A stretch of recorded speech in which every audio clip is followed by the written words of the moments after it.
monitoring diagnosa ya Ibu. Nah, sesuai dengan janji kemarin, sekarang saya melakukan penyuluhan mengenai gejala penyakit yang sudah kita diskusikan, yaitu penyakit asma.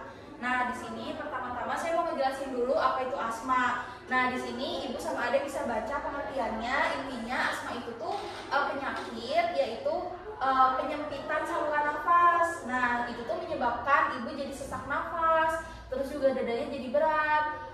Dan biasanya ini terjadi batuk apalagi pada malam hari atau dini hari. Nah, selanjutnya, buat gejalanya itu ada apa aja. Jadi kalau asma itu gejalanya yang pertama tuh Ibu bisa sesak nafas. Jadi Ibu sama Ade itu bisa ngerasain sesak nafas, terus juga batuk-batuk. Nah, sama dadanya ini bisa terasa sesak kayak gitu. Terus biasanya kalau sesak nafas sama dada terasa sesak ini ada bunyinya gitu Ibu yang keluar. Nah, namanya itu suara wheezing. Jadi kayak gitu. Nah, kalau kayak gitu tuh berarti tanda atau gejala dari asma. Nah, selanjutnya buat faktornya itu ada apa aja? Biasanya yang pertama tuh ada keturunan. Nah, misalnya nih Ibu punya asma, itu tuh bisa turun ke anaknya, jadi punya asma juga. Terus ada alergen, misalnya debu, terus bulu hewan, serbuk sari. Jadi misalnya Ibu kena debu, itu bisa nyebabin Ibu jadi asma. Nah, terus iritan juga kayak asap rokok, terus juga ada polusi. Nah, ini juga tadi infeksi saluran pernafasan yang udah saya jelasin, sama aktivitas fisik yang berlebihan. Biasanya olahraga yang berlebih itu bisa bikin sesak nafas gitu. Nah, buat pemicunya, jadi pemicu ini tuh hal-hal yang bisa bikin Ibu jadi asma gitu, atau bisa bikin Ibu sesak nafas. Nah, ini tuh ada alergen, kayak tadi kalau Ibu kena debu atau bulu hewan itu bisa bikin Ibu jadi sesak nafas atau asmanya kambuh.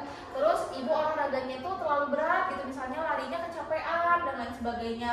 Nah, yang sering juga ada kena udara dingin. Nah, jadi kalau misalnya Ibu kena udara dingin terus sesak, itu biasanya berarti tandanya Ibu asma. Nah, infeksi virus sama stres juga bisa Ibu.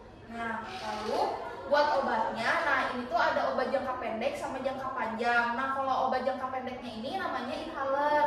Jadi Ibu tahu yang ditaruh di mulut yang suka disedot gitu. Nah, itu tuh obat buat asma, tapi obat jangka pendek aja. Ini tuh biar si saluran nafasnya itu jadi lega. Kan tadi sempit ya Ibu saluran nafasnya, ini jadi lega lagi biar nafasnya itu bisa lancar. Nah, kalau yang kedua obat jangka panjang ini namanya kortikosteroid inhalasi. Ini mah buat mengurangi peradangan, sama ada juga obat anti leukotrien. Nah, kalau ini mah buat mencegah penyempitan. Jadi biar si salurannya tuh enggak menyempit gitu. Nah, buat mencegahnya kayak gimana? Nah, Ibu tuh buat cara mencegah biar asmanya kambuh ini, yang pertama Ibu tuh bisa hindari pemicu tadi yang udah dijelasin, kayak menghindari polusi udara, debu, sama asap.